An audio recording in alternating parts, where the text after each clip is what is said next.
सिद्धाणम बुद्धाणम पारगयाणम परम परगयाणम लोग मोगयाणम नमो सया सर्व सिद्धाणम इक्को भी नमस्कारो जिनवर वस्त हस्तबद्ध मानस संसार सागर हो तारे नरम व नारी अहो अहो श्री सद्गुरु करुणा सिंधु अपार आप हर पर प्रभु करो अहो अहो उपकार।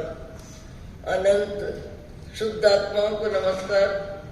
शुद्ध आत्म स्वरूप प्राप्ति का लक्ष्य जिनका बन चुका प्रयत्नशील उन सभी साधकों को नमन नमन नमन। प्रभु परमात्मा देवादिदेव भगवान महावीर स्वामी के शासन में राजस्थान की धरती कोटा शहर दानबाड़ी दादाबाड़ी परिसर में आप हम सब सम्मिलित हैं अपने ही चेतन चिदानंद को जागृत करने के लिए। विज्ञान घनो अयम आत्मा। आत्मा की ज्ञान शक्ति को सबने स्वीकार किया है। ज्ञान शक्ति आत्मा में ही है। ज्ञान शक्ति आत्मा की है और ज्ञान शक्ति आत्मा की ही विश्व विकास में लग रही है। आज भौतिक जगत में, वैज्ञानिक जगत में, शिक्षा के क्षेत्र में, व्यापार के क्षेत्र में, दुनिया के हर क्षेत्र में, हर कार्य में जो भी विकास हो रहा है उस विकास के पीछे आत्मा का ज्ञान गुण है। ज्ञान शक्ति आत्मा की है। लोहे को आकाश में उड़ाया इंसान ने। वैज्ञानिक साधन जितने भी नित नए आविष्कार हो रहे हैं सब चलते फिरते मनुष्य ने किए हैं। जितना भी विकास है उस विकास में आत्मा का ज्ञान है। ज्ञान शक्ति आत्मा की है। ये हर बार सुना है, आए दिन सुना है। ज्ञान आत्मा की शक्ति है, आत्मा का स्वभाव है, आत्मा की विशेष व्यवस्था है। आत्मा के बिना ज्ञान नहीं, पर आत्मा का ज्ञान विश्व में सब तरफ कमाल कमाल काम आ रहा है और अभी तो बहुत ज्यादा। विद्या के क्षेत्र में, अध्ययन के क्षेत्र में, पढ़ाई के क्षेत्र में ज्ञान का विकास इतना विविध रूप में व्यवस्थित विस्तृत विकास हो रहा है कि पूछो मत। आपको हमको सबको पता है पिछले 50 वर्षों में जो ज्ञान का विकास हुआ है, विद्या का विकास हुआ है, शहरी साधनों का विकास हुआ है, सुख सुविधा का विकास हुआ है, अनुकूलताओं का विकास हुआ है। भले वो भौतिक जगत है, भले बाह्य जगत है, भले शारीरिक जिंदगी से संबंधित है, पर जितना भी विकास हुआ है वो सारा विकास का मूल सूत्र आत्मा का ज्ञान है।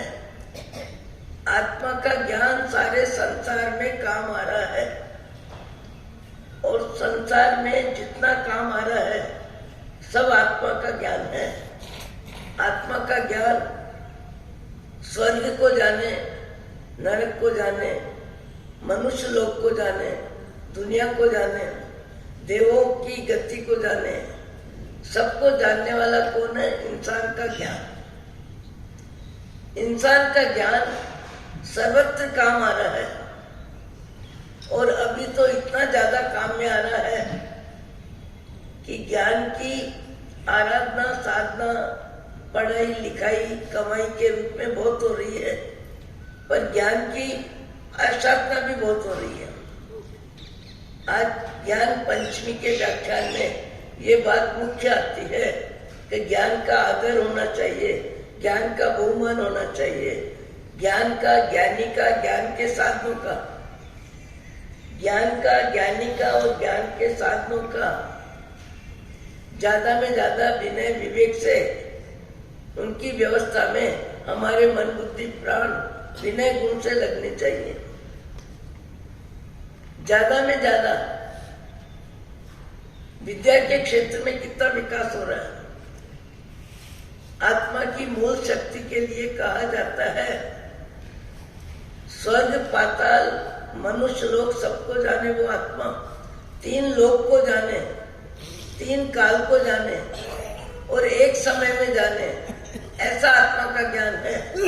पर आत्मा का ज्ञान आत्मा के काम नहीं आ रहा है। आत्मा का ज्ञान आत्मा के काम नहीं आ रहा है, इसलिए कि आत्मा ने अपने आप को शरीर माना है। हर गति में, हर जाति में, नरक में, स्वर्ग में, त्रियंच गति में, आकाश में उड़ने वाले पक्षी हो कि धरती पर चलने वाले पशु हो कि जल में रेंगने वाले जीव जंतु हो, सब में आत्मा है और आत्मा का ही सारा कार्य क्षेत्र है। आत्मा के बिना कहीं कोई कार्य क्षेत्र नहीं है। पर आत्मा की सबसे बड़ी भूल ये है कि आत्मा ने शरीर को अपना माना, इसलिए शरीर से संबंधित विकास में ज्ञान की शक्ति अमाप काम आ रही है। शारीरिक जिंदगी में ज्ञान की शक्ति कितनी काम आ रही है और उसका जीता जागता वर्तमान में प्रमाण है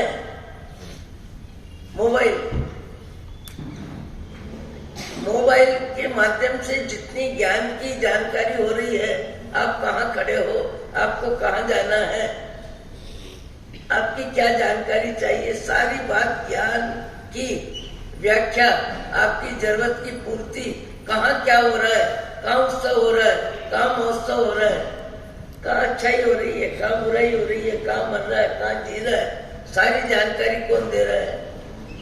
मोबाइल दे रहा है। मोबाइल के माध्यम से ये जो शक्ति का विकास है, विश्व को जानने में मनुष्य का ज्ञान काम आ रहा है और मनुष्य का ज्ञान इतना ज्यादा काम आ रहा है कि उसमें संघर्ष भी हो रहा है, लड़ाई झगड़े भी हो रहे हैं, तेरा मेरा भी हो रहा है और भौतिक जगत की अधीनता स्वीकार करके व्यक्ति मान कषाय और लोभ कषाय के अधीन होके, कई देशों में तो कब से संघर्ष चल रहा है, कब से लड़ाई चल रही है, हजारों जीवों की जिंदगी खत्म हो रही है, अधिकार को लेके, अपनी सीमा को लेके, अपने आधिपत्य को लेके, कहाँ क्या हो रहा है, सारी दुनिया में बहुत कुछ हो रहा है और जो कुछ हो रहा है उसको काफी कुछ आप टीवी के माध्यम से जानते हैं, मोबाइल के माध्यम से जानते हैं, पेपर के माध्यम से जानते हैं, पत्रिकाओं के माध्यम से जानते हैं। ये सारा ज्ञान का विकास भौतिक जगत में हो रहा है और भौतिक जगत की अनुकूलताएं भी खूब बढ़ रही है, पर उसके बाद भी मानसिक शांति, समता का अभ्यास, सहनशीलता का अभ्यास जीवन में कम होता जा रहा है, क्योंकि ज्ञान भौतिक जगत में काम आ रहा है, शारीरिक जिंदगी में काम आ रहा है, क्रोध मान माया लोभ के व्यवसाय में काम आ रहा है, आधुनिक साधन बढ़ाने में काम आ रहा है, शारीरिक जिंदगी की अनुकूलताएं नित नहीं बढ़ती जा रही है। सब आत्मा का ज्ञान है, पर आत्मा का ज्ञान भौतिक जगत में क्यों काम आ रहा है कि आत्मा ने अनंत काल से अपने आप को शरीर मान लिया और शरीर मान लिया, इसलिए आत्मा का ज्ञान शारीरिक सुख सुविधा के विस्तार में पूरी तरह काम आ रहा है। आत्मा ने अपने आप को शरीर मान लिया, इसलिए शारीरिक जिंदगी से संबंधित भौतिक विकास में, चाहे भौतिक विकास का कोई भी पहलू हो, कोई भी तरीका हो, कोई भी कार्यक्रम हो, फैक्ट्री हो कि आकाश में उड़ने वाले कुछ भी हो, सारा विकास आत्मा का है। ये बात 1000 बार सुनने को मिलती है। किसी मुर्दा में ज्ञान शक्ति नहीं होती है, पशु पक्षी में ज्ञान शक्ति है, पर ज्ञान शक्ति बहुत सीमित है। कितनी सीमित है? केवल शारीरिक जिंदगी जितना ही ज्ञान है पशु के पास। पशु के पास ज्ञान बहुत सीमित है, संतान और स्वयं की सुरक्षा को लेके है, भोजन को लेके है, पेट पूर्ति को लेके है, क्लेश को लेके है, लड़ाई झगड़े को लेके है, पर ज्ञान उतना ही है जितना उनका जीवन की सीमा है। हम आए दिन देखते थे जयपुर में मोहनबाड़ी गलता गेट के पास हजारों बंदर रहते हैं। वहां बंदरों में भी अपनी अपनी सीमा होती है, बंदरों में भी अपना अपना ग्रुप होता है, अपना अपना दल होता है और अपने अपने दल में अपना बल चलता है। यहाँ तक कि अमुक सीमा में जो केला, मौसमी या जो भी खाने की चीज डाली जाती है उनकी भी सीमाएं होती है और सीमा के बाद वो भी संघर्ष करते हैं, वो भी लड़ाई करते हैं। वो भी इतनी तेज लड़ाई करते हैं कि अपन देखें तो काम जाए। तो राग और द्वेष में ज्ञान काम आ रहा है, सत्ता संपत्ति में ज्ञान काम आ रहा है, शारीरिक जिंदगी के सुख सुविधा के निमित्तों में ज्ञान काम आ रहा है और वो ज्ञान आसक्ति भी बढ़ा रहा है, अहंकार भी बढ़ा रहा है, प्रदर्शन भी बढ़ा रहा है, शारीरिक सुख सुविधा भी बढ़ा रहा है। पर ज्यादा में ज्यादा हिंसा भी बढ़ रही है, ज्यादा में ज्यादा अहम भी बढ़ रहा है, ज्यादा में ज्यादा भौतिक सुख सुविधा में मनुष्य की गतिमति का उपयोग भी ज्यादा में ज्यादा हो रहा है। आज ज्ञान का आदर कई प्रकार से है पर अनादर भी कम नहीं है। हम ज्ञान पंचमी का व्याख्यान जब भी सुनते हैं तो ज्ञान पंचमी के व्याख्यान में दो उदाहरण आते हैं। एक गुरु महाराज शहर में पधारते हैं और सेठ सेठानी सब व्याख्यान के लिए जाते हैं और व्याख्यान सुनते समय सेठ अपनी पुत्री के लिए प्रश्न करते हैं कि गुरु महाराज कौन से कर्म का बंधन है, कौन से कर्म का भुगतान है, ऐसे मेरे बेटी के जीव ने क्या कर्म बंधन किए कि जिससे वो गूंगी है, बोलना नहीं आता है, सुनना नहीं आता है। तो मेरे परिवार में आई, इतने अच्छे साधन सुविधा के बीच में आई, पर उसके जीवन में सबसे बड़ी कमी है कि वो बोल नहीं सकती, सुन नहीं सकती, समझ नहीं सकती। आखिर ऐसा कौन से पाप का उदय है? और उसी सभा में राजा भी बैठे हैं, गुरु महाराज के सामने राजा भी व्याख्यान में बैठे हैं, ज्ञान पंचमी का व्याख्यान चल रहा है। उस समय राजा ने भी प्रश्न किया कि गुरु महाराज मेरा बेटा जिसको कोढ़ रोग है, कोढ़ रोग होने से राजकीय परिवार में जन्मा है पर उसकी उपयोगिता नहीं है, उसको कोई पसंद नहीं करता है, उसको कोई लड़की भी नहीं देता है, उसकी शादी भी नहीं होती है, ऐसा उसके कर्म का उदय, कोढ़ रोग के अधीन मेरा बेटा बहुत तकलीफ में है। तो उसने भी ऐसा कौन सा कर्म का बंधन किया? तब गुरु महाराज ने कहा, बीज के बिना वृक्ष नहीं, तंतु के बिना वस्त्र नहीं, जन्म के बिना मृत्यु नहीं, सुख के बिना दुख नहीं, दुख के बिना सुख नहीं। संसार में सारी विचित्रताएं जितनी भी है उसके पीछे सबके अपने अपने कर्म है और कर्म का भुगतान हर जीव करता है। हे राजन, आपका बेटा राजकुमार जीवन में आया पर उसके बाद उसको ऐसी परिस्थिति में जीना पड़ रहा है। उसके पीछे कारण ये है कि दो भाई थे और दोनों भाई त्याग तप के मार्ग में गुरु महाराज के उपदेश से मुनि पद में आ गए, मुनि धर्म में आ गए और मुनि धर्म में आने के बाद दो भाई है, एक में बौद्धिक क्षमता कम है, ज्ञान ग्रहण करने में रुचि भी कम है और बुद्धि भी कम है। वो मुनि बनने के बाद भी बस अपना नवकार मंत्र जप लेते हैं और निद्रा लेना, आहार करना और टाइम पास करना, उनके पास बौद्धिक क्षमता का ज्ञान बिल्कुल नहीं है। और बड़े भाई में ज्ञान शक्ति बहुत है, बौद्धिक क्षमता बहुत है, हर चीज को जान ले, पहचान ले, समझ ले, एक सामान्य से वाक्य में सारा हाथ पकड़ ले, ऐसा ज्ञान है। और ऐसा ज्ञान होने से गुरु महाराज के उपदेश से उन्होंने सारे आगमों का ज्ञान किया और आगमों का ज्ञान किया। उसके बाद उपाध्याय की भूमिका में दूसरे मुनियों को ज्ञान दान देना, वो भूमिका गुरु महाराज ने उन मुनि जी को दी कि आपको सबको स्वाध्याय कराना है, अध्ययन कराना है, ज्ञान बांटना है और ज्ञान का दान देना है। दान अनेक प्रकार का होता है, अन्न का दान, पानी का दान, औषध का दान, ज्ञान का दान, सब प्रकार का दान होता है और सब प्रकार के दान में ज्ञान दान की मुख्यता होती है।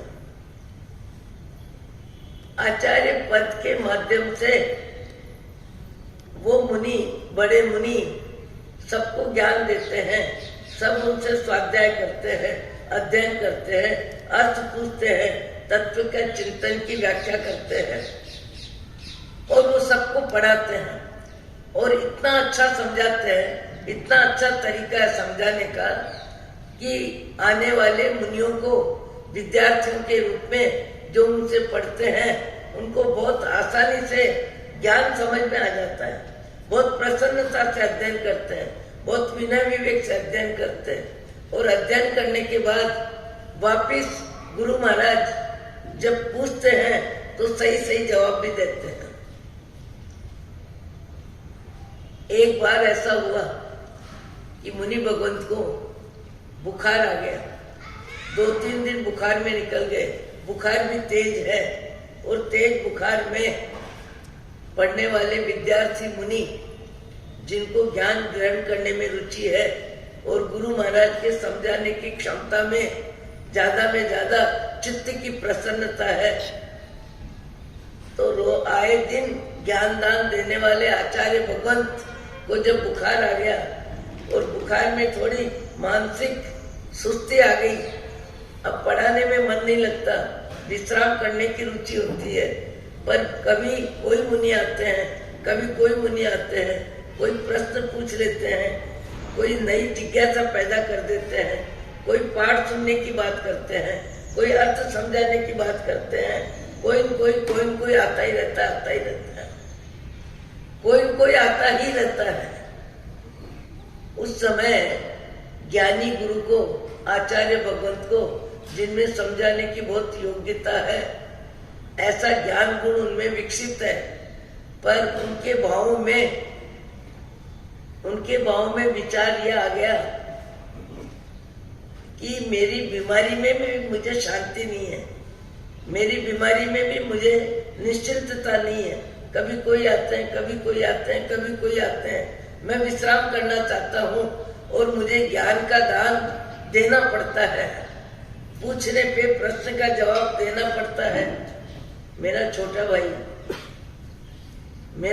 भाई जो मूर्ख है, जिसमें ज्ञान की शक्ति नहीं है, समझ शक्ति नहीं है, वो कितना सुखी है, आराम से खाता है, पीता है, सोता है, नौकार जपता है, कोई जवाबदारी नहीं उसके पास। गुरु महाराज ने आचार्य पद होते हुए विद्या ग्रहण इतनी ज्यादा की है, विद्या बांट रहे हैं और सबको ज्ञान का दान दे रहे हैं, बहुत ऊंचा कार्य कर रहे हैं, पर उनके भावों में अपनी शारीरिक परिस्थिति को लेकर के विश्राम के समय मुझे विश्राम नहीं मिलता है, इस विचार से उन्होंने मूर्खता की अनुमोदना करी, और अनुमोदना इतनी करी कि वो आराम से जी रहा है। ये अनुमोदना अज्ञान की अनुमोदना की, मूर्खता की अनुमोदना की और अपनी ज्ञान शक्ति की अवहेलना की। अपने ज्ञान गुण का अनुमोदन की जगह अपमान हो गया। अपमान इस रूप में हो गया कि मेरे पास इतना ज्ञान है तो सब मेरे को बार बार पूछने आ रहे हैं। योग्यता का सदुपयोग, योग्यता का उचित उपयोग, योग्यता का अधिक उपयोग, योग्यता का परोपकार में उपयोग, व्यक्ति अपनी शक्ति का उपयोग कब कैसे करता है, कितना करता है। गुरु महाराज कह रहे हैं, आपका बेटा जो बना है मुनि जीवन से राज्य परिवार में आया है, इसलिए कि पुण्य का बंध भी ढगले ढगले था, पर इन्होंने ज्ञान का अनादर किया, अपनी योग्यता का अपमान किया, अपनी योग्यता का अपमान किया और अपमान करने से मूर्खता की अनुमोदना करी। मूर्खता की अनुमोदना करने की वजह से इनके शरीर में कोढ़ रोग हो गया, इसलिए कि अब इनके नजदीक कोई आना चाहता ही नहीं है। इनके नजदीक कोई आना ही नहीं चाहता है। ये नहीं चाहने की जो बात बनी, बीज का वृक्ष बनता है, तंतु से वस्त्र बनता है, अपने भाव से कर्म बनता है, कर्म से भुगतान होता है, भुगतान में फिर नया बंध होता है।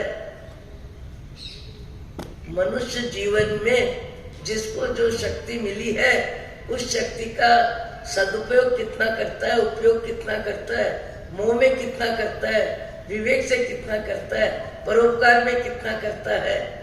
और कभी कभी करने वालों को भी ऐसा भाव आ जाता है, कभी कभी दान शक्ति का भी अनादर कर देता है व्यक्ति। अनादर कैसे कर देता है? अरे अभी एक सप्ताह हुआ है, 3 बार तो आ गए, 2 बार तो आ गए, अभी तो दिया था, अभी तो दिया था।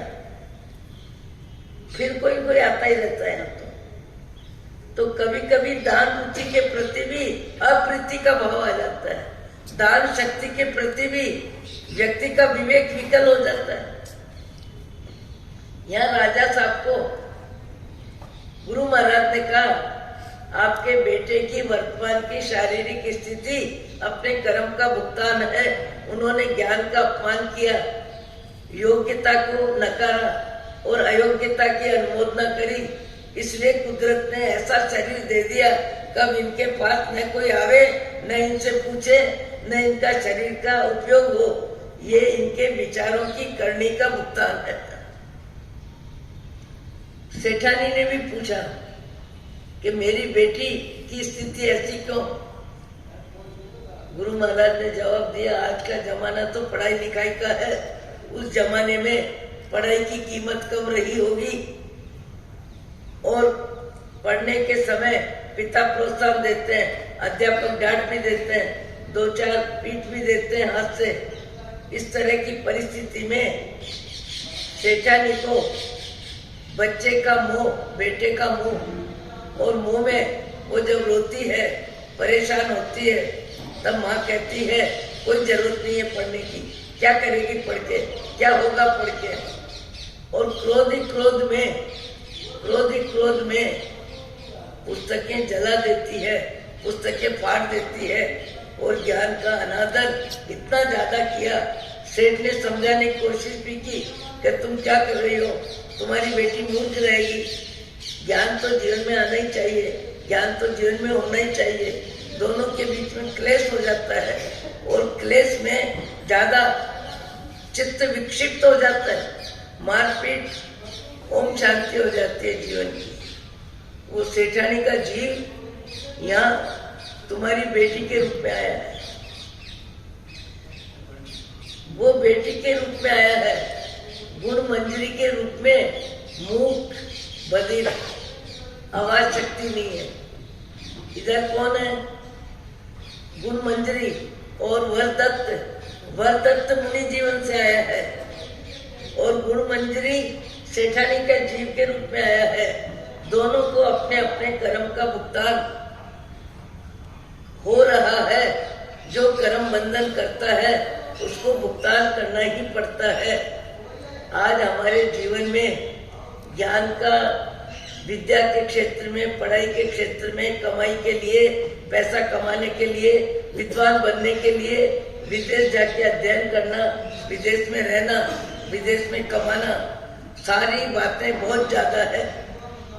पर उसके बाद भी हम जब ज्ञान पंचमी की आराधना करते हैं तब वंदन करते हैं। वंदन में 51 क्षमापण देते हैं और 51 क्षमापण जब देते हैं तब पहला शब्द ये भी आता है, श्रुत ज्ञानाय नमः। कोई भी ग्रंथ लिखता है, कोई भी कविता लिखता है, कोई भी पुस्तक लिखता है, कोई भी भाषण देता है, शब्द स्वर व्यंजन तो वही है, स्वर व्यंजन तो बदलते नहीं है। चाहे हिंदी की ग्रामर हो, चाहे अंग्रेजी की ग्रामर हो, शब्द तो वही काम में आते हैं। इसलिए हम लोग जब नमस्कार करते हैं ज्ञान को, तो अक्षर श्रुत ज्ञानायन में भी बोलते हैं।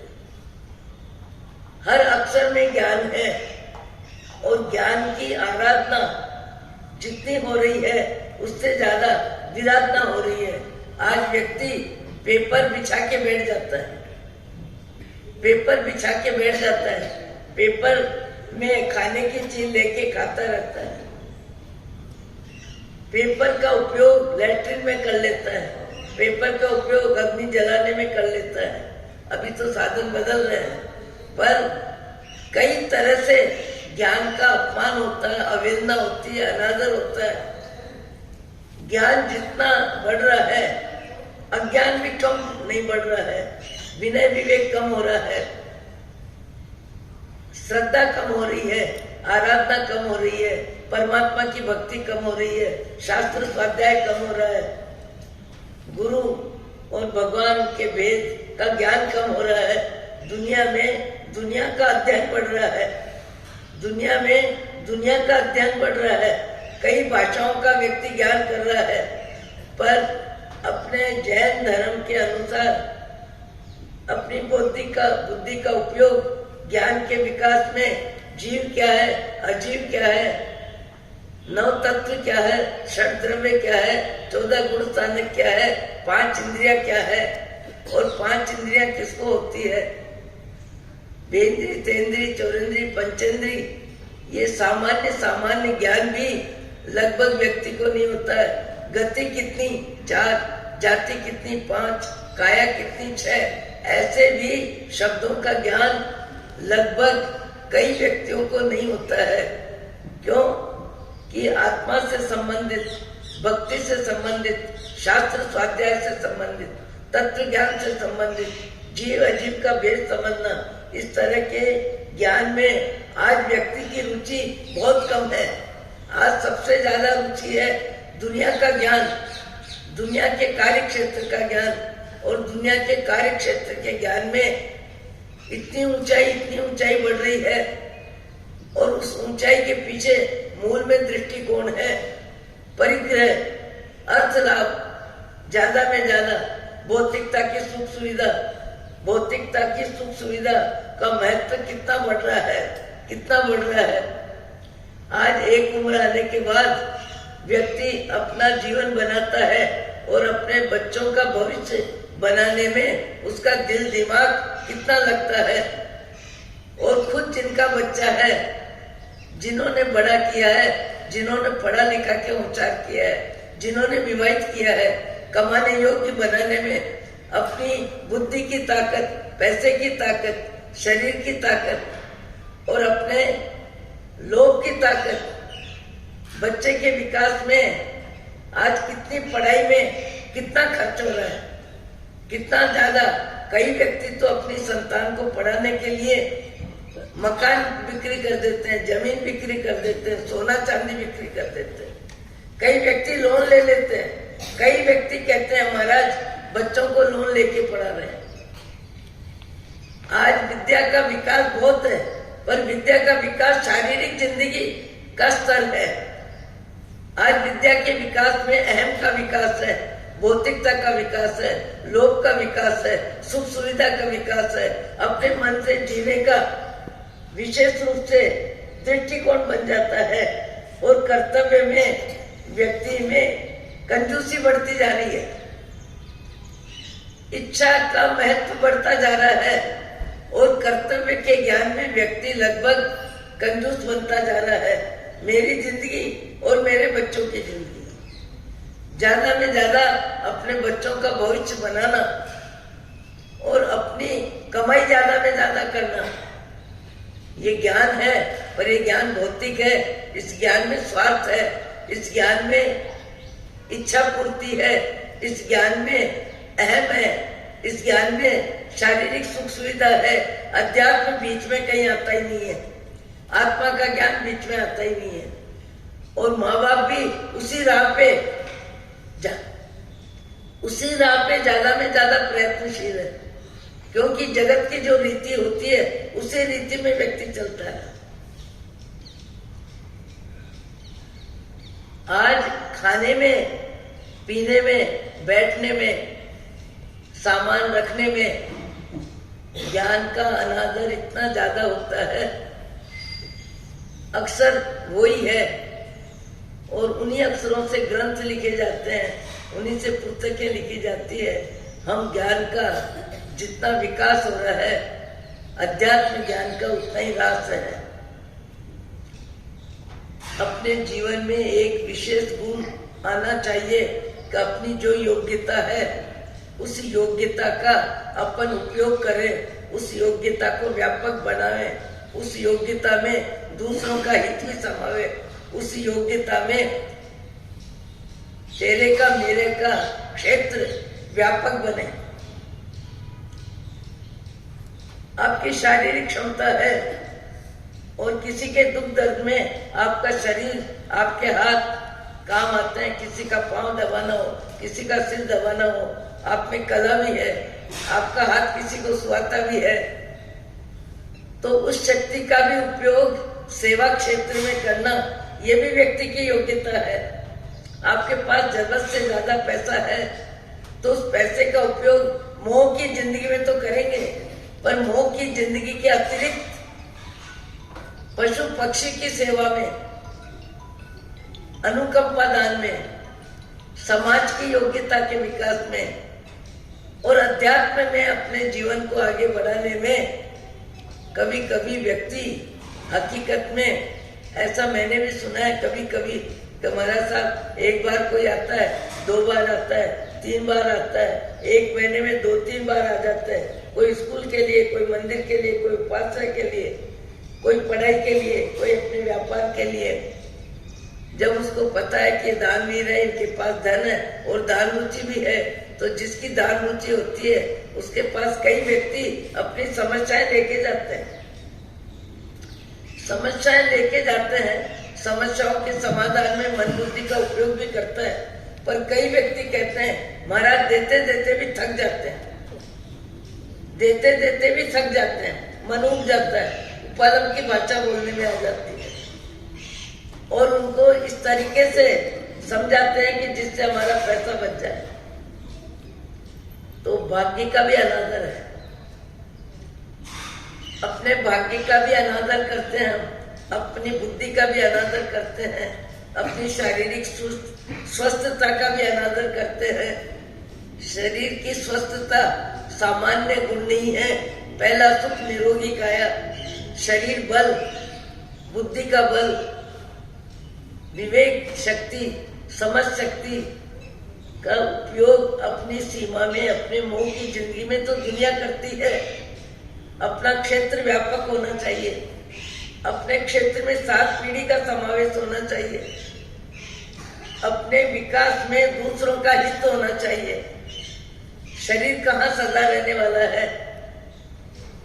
जब शक्ति मिली है तो शक्ति का व्यापक उपयोग हो, अच्छे से उपयोग हो, ज्यादा में ज्यादा उपयोग हो। आज हजारों व्यक्ति ऐसे भी है जो पशु सेवा में अपने तन मन बुद्धि प्राण लगाते हैं,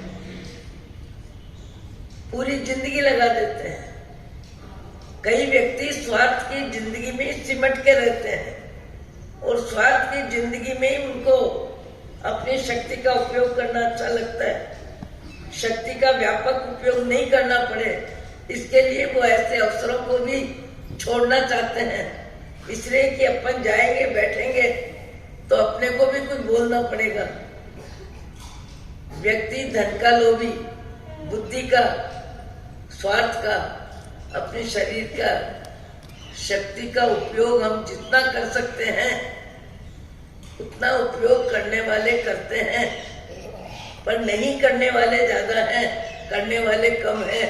मैंने बताया था एक रोज कि भोपाल के पास एक शहर नलखेड़ा, नरसिंहपुर नहीं, हाँ नरसिंहगढ़, एक ऐसा आदमी जिसने मुझे कहा कि साध्वी जी महाराज मेरे परिवार को मंगलिक सुनाने के लिए चलो। हम 10-15 किलोमीटर चल के आए थे, शायद बैसाख जेठ का महीना था, गर्मी का समय था। मैंने कहा भैया 2-2.5 किलोमीटर तुम अपना मकान बता रहे हो, इतनी दूर अभी 11 बजे की धूप में कौन चलेगा? तो कहने लगा महाराज चलना तो आपको ही पड़ेगा। उसके आसपास व्यक्ति खड़े हुए, वो भी कहने लगे इसका परिवार तो नहीं आएगा, इसका परिवार नहीं आएगा, इसके परिवार के लिए आपको ही जाना पड़ेगा। बात खुली, क्लियर हुई, तब मालूम पड़ा कि इस व्यक्ति के 3 मंजिल का मकान है और 3 मंजिल के मकान में केवल पशु पक्षी भरे हैं। बीमार भी है, स्वस्थ भी है, रोगी भी है, और इसका तन मन धन केवल पशु पक्षी की जिंदगी के लिए है। ऐसे भी आदमी है। एक डॉक्टर ने मुझे बताया, मैंने उदयपुर में जब उनसे बात करी कि इतने बच्चों की सेवा कर रहे हो आप, तो उसने कहा ये भी योग बनना था। मेरे संतान नहीं थी और संतान नहीं होने के नाते एक रोज नर्स ने कहा कि डॉक्टर साहब भाभी जी की गोदी भर दो, एक बच्चा बहुत अच्छा दिख रहा है, आप लेके जाओ, आया है अपने पास। मैंने ले लिया, लेके पत्नी को दे दिया। 2-2.5 बरस का बच्चा हुआ, तब मालूम पड़ा कि ये न बोलता है न सुनता है। तब मुझे लगा भगवान नहीं था तो नहीं था, मैंने तो कोई मांग भी नहीं करी, पर दिया तो फिर ऐसा क्यों दिया? दिया तो ऐसा क्यों दिया? उस समय मेरे भीतर में आवाज आई कि भगवान ने तेरे को ऐसा बेटा इसलिए दिया है कि तू ऐसे बच्चों का बाप बन, ऐसे बच्चों का पालन कर, ऐसे बच्चों की शक्ति में अपना तन मन धन खर्च कर, इसके लिए तेरे को भगवान ने ऐसा बेटा दिया है। मैंने आंखों से देखा 70 के आसपास बच्चे और पति पत्नी और कार्य संभालने वाले 5-7 अनुचर, उनका मकान, उनका धन, उनका मन, उनका धन, सबकी सेवा में आंखों से देख क्या है। कभी कभी कई व्यक्ति अपनी शक्ति का उपयोग कितना व्यापक करते हैं और कई व्यक्ति अपनी शक्ति को सीमा में ही संभाल के रखते हैं। इतनी संभाल के रखते हैं कि हमको ज्यादा देना नहीं पड़े। खाने के टाइम कोई आए तो कई व्यक्ति नाश्ता करा के रवाना करना चाहते हैं। कई व्यक्ति भोजन का समय है, अपना भोजन की कटौती करके सामने वाले को भोजन कराते हैं। कई व्यक्तियों में सेवा भाव, करुणा भाव, संवेदनशीलता, पर दुख कातरता, परोपकार की भावना होती है, क्योंकि परोपकार मनुष्य जीवन के अलावा और किस जिंदगी में परोपकार है? पशु पक्षी क्या परोपकार करेंगे? किसका उपकार करेंगे? अपना ही पेट पूर्ति पराधीन है। अपने जीवन में डंडे खाते रहते हैं, मार खाते रहते हैं, अपमान सहन करते हैं, अपने जीवन की जरूरत ही पूरी नहीं होती है। ये तो मनुष्य जीवन है, पर मनुष्य जीवन मिला, मैंने 2-3 दिन पहले भी कहा है कि मनुष्य जीवन मिला, इसका महत्व व्यक्ति को नहीं है। मनुष्य जीवन में मुझे क्या मिला उसका महत्व है। सुंदरता कितनी मिली, संपत्ति कितनी मिली, साधन कितने मिले, पैसा कितना मिला, परिवार कितना मिला, मुझे नाम कितना मिला, मेरी संतान कमाने में आगे कितनी निकली। मनुष्य जीवन का महत्व समझ में नहीं आता है। सबसे ज्यादा महत्व समझ में आता है व्यक्ति को कि मनुष्य जीवन में मुझे क्या मिला। पुण्य श्रावक आज इतिहास के पन्नों पर उनका नाम है। भगवान महावीर ने भी उनको धर्मलाभ कहलाया और अभय कुमार जैसे 500 मंत्रियों के महामंत्री श्रीनिक महाराजा के प्रथम पुत्र, उन्होंने भी उनके घर जाके, आप कहोगे दरिद्र को कौन पूछता है? अरे दरिद्र पैसे से, पर गुणों में, गुण संपन्नता उनमें कितनी थी, कितनी गुण संपन्नता। पाप की प्रवृत्ति नहीं, पाप की रुचि नहीं, पाप का व्यवसाय नहीं। भगवान महावीर जैसे महावीर को भी कहना पड़ा पुण्य श्रावक को धर्मलाभ कहना। उनकी पवित्रता, उनकी प्रामाणिकता, रोम रोम में परमात्मा का सम्राट, पूरी तरह नैतिकता का जीवन। और कैसा जीवन! आज भी संसार में कई व्यक्ति ऐसे भी मैंने देखे हैं 50% परोपकार, 50% परोपकार में अपने धन का उपयोग करते हैं। कुछ एक व्यक्ति ऐसे हैं 50% 24 घंटे में 8 घंटे आराधना में लगाते हैं, 12 घंटे आराधना में लगाते हैं। कई व्यक्तियों की शक्ति का जब उनको एहसास हो जाता है कि भगवान महावीर के शब्द हैं समयम गोइमम आपमाय, ये मनुष्य भाव का समय है, केवल सोना खाना कमाना हंसी मजाक करना, 3 सामायिक का ही ठिकाना नहीं। आज कई जीव ऐसे हैं 11 सामायिक करते हैं, कई जीव ऐसे हैं 2 बजे तक 1 बजे तक मौन करते हैं, कई व्यक्ति ऐसे हैं 50% अपनी अर्थव्यवस्था को कम करके परोपकार में हाथ लंबा करते हैं।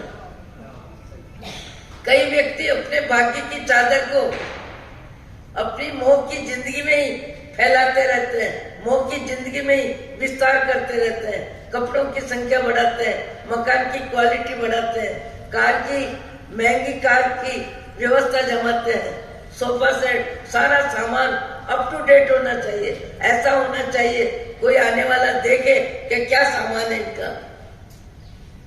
परिग्रह का ज्यादा में ज्यादा उपयोग अपनी मान संतुष्टि के लिए, अपनी इच्छा पूर्ति के लिए।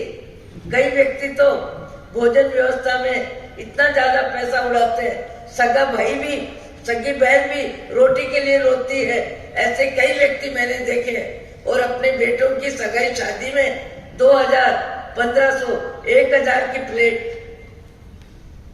ये खर्च किसके लिए करते हैं? केवल मान बढ़ाई के लिए, केवल प्रसिद्धि के लिए, लोग देखते रह जाए, लोग हमारी चर्चा करें, लोग हमको माने। अरे क्या किसी को मानेगा कोई? दुनिया में एक से एक बढ़कर है, दुनिया में एक से एक बढ़कर है। जिंदगी का सदुपयोग करना जिनको आता है उन्हीं को आता है, और जिनको आता है वो जिंदगी का पूरी तरह उपयोग करते हैं परोपकार में और परमात्मा के स्मरण में। आज इस युग में कई माई के लाल हैं, पर उसके बाद भी धोलका में कलीपुर तीर्थ में कुमारपाल भाई का नाम हजारों व्यक्ति की जीवा पे है। तन से, मन से, बुद्धि से, प्राणों से अपनी शरीर की जरूरत के लिए कण और दुनिया के लिए विचार विमण और साधन उसके पास न होते हुए उनकी करुणा इतनी ज्यादा कि अभी तक कम से कम समाज ने उनके माध्यम से शिक्षा में, चिकित्सा में, जीवन निर्वाह में, पशुपालन में लोग 10 करोड़, 8 करोड़, 5 करोड़, 35 करोड़ लाके रखते हैं और कहते हैं कुमारपाल भाई हमारे पैसे का सदुपयोग करो। उनकी जरूरत में 5000 का परिग्रह नहीं, 6 जोड़ी कपड़े और 2 टाइम 3 रोटी, वो भी लूखी, घी का त्याग। और प्राणी दया इतनी ज्यादा, प्राणी दया, मनुष्यों की दया, पशुओं की दया, साधु संतों की सेवा, अतिथि सत्कार, कोई ऐसा कार्य नहीं जो उनके माध्यम से न होता हो। संसार में सब क्वालिटी के लोग हैं। अपनी क्वालिटी क्या है, अपनी क्वालिटी क्या है और अपनी क्वालिटी में क्या ऊंचाई आ सकती है? तन से, मन से, धन से, बुद्धि से, प्राणों से। समय है पर समय की कीमत नहीं है, स्वाध्याय में रुचि नहीं है, अध्ययन में रुचि नहीं है। आज दुनिया के लिए ज्ञान काम आ रहा है, पर मेरी आत्मा का ज्ञान मेरी आत्मा को समझ में आवे, मेरी आत्मा को समझे। आत्मा का ज्ञान आत्मा के लिए काम में नहीं आ रहा है। आत्मा नहीं शंका करे, आत्मा पोते आप शंका नो करनार्थे अचरज है हम। श्रीमद का वाक्य है कि व्यक्ति कई जगह संतों के पास प्रश्नोत्तर में, बातचीत में प्रश्न करता है, आत्मा का स्वरूप क्या, आत्मा को कैसे जाने, आत्मा को कैसे माने, आत्मा को कैसे पहचाने। ये प्रश्न उपस्थित किसमें होता है? ये व्याख्यान में शुरू से अभी तक कितनी बार बात आ गई है कि प्रश्न उपस्थित होता है उसी में जिसमें ज्ञान शक्ति है, जिसमें अनुभव शक्ति है, जिसमें ज्ञान गुण है। प्रश्न उपस्थित चलते फिरते आदमी में होता है प्रश्न उपस्थित मुर्दे में नहीं होता है, प्रश्न उपस्थित पशुओं में भी नहीं होता है। प्रश्न उपस्थित करने की ताकत किसकी है? ज्ञानवान आत्मा, अयम आत्मा। आत्मा नहीं शंका करे, आत्मा पोते आप श्रीमद कह रहे हैं कि आत्मा ही शंका करती है, आत्मा ही प्रश्न करती है। आत्मा को कैसे जाने, आत्मा को कैसे माने, आत्मा को कैसे पहचाने, ये प्रश्न किसके मन में पैदा होता है? आपकी अलमारी में कपड़े भरे हैं, कभी कपड़े के मन में प्रश्न पैदा होता है? हीरे की 4 चूड़ी, कई करोड़पति लोग बंबई में, कलकत्ते में, जयपुर में, सांचौर में बहुत से ऐसे लोग हैं जिनके पास 4-4 हीरे की चूड़ी है। पर हीरे की चूड़ी को पूछो, तुमको कीमत मालूम है क्या? तुमको पहनने वाले की कीमत मालूम है क्या? तुमको संभालता कौन है?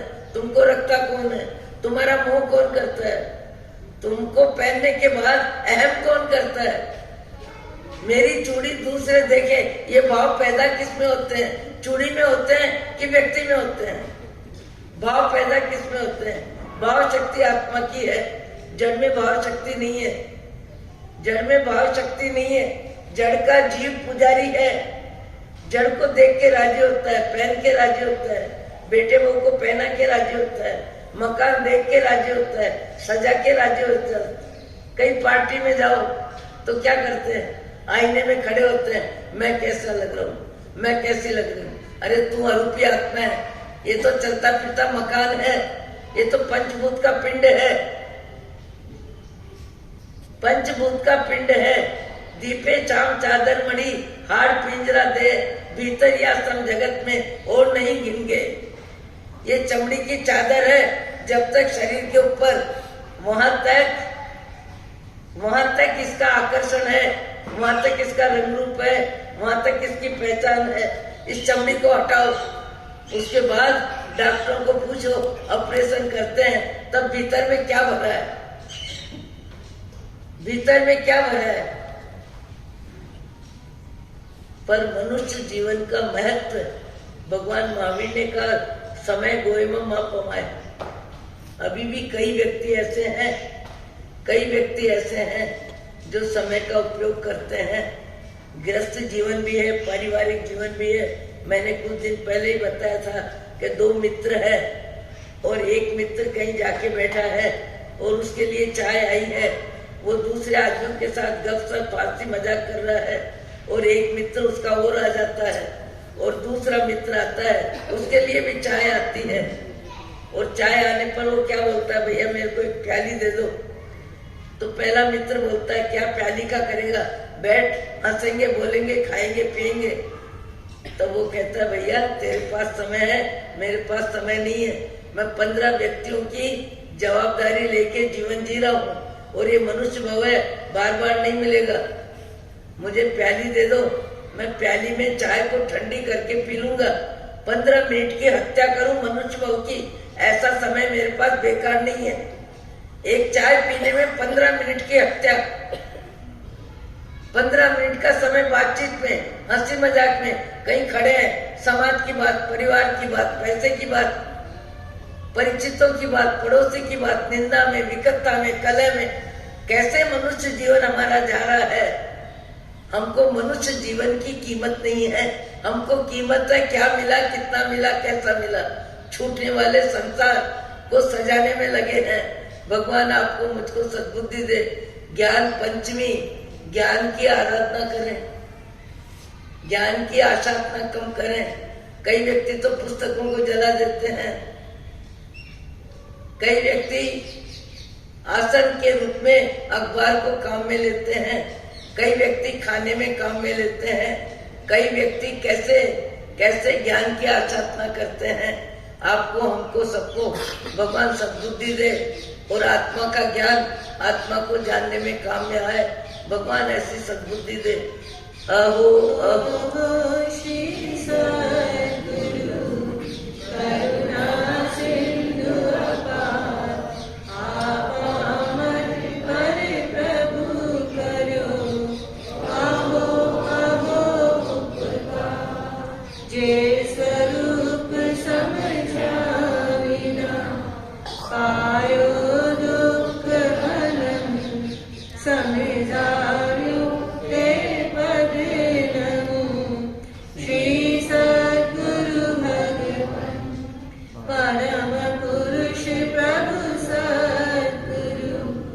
परम ज्ञान सुख धाम जे हने आप्यो माननी ते हने सदा प्रणाम दे अचता जे हनी दशा वर दे राखी ते ज्ञानी ना चरण ओ वंदन अग्नि। आज ज्ञान पंचमी की आराधना अब चालू हो जाएगी। उपवास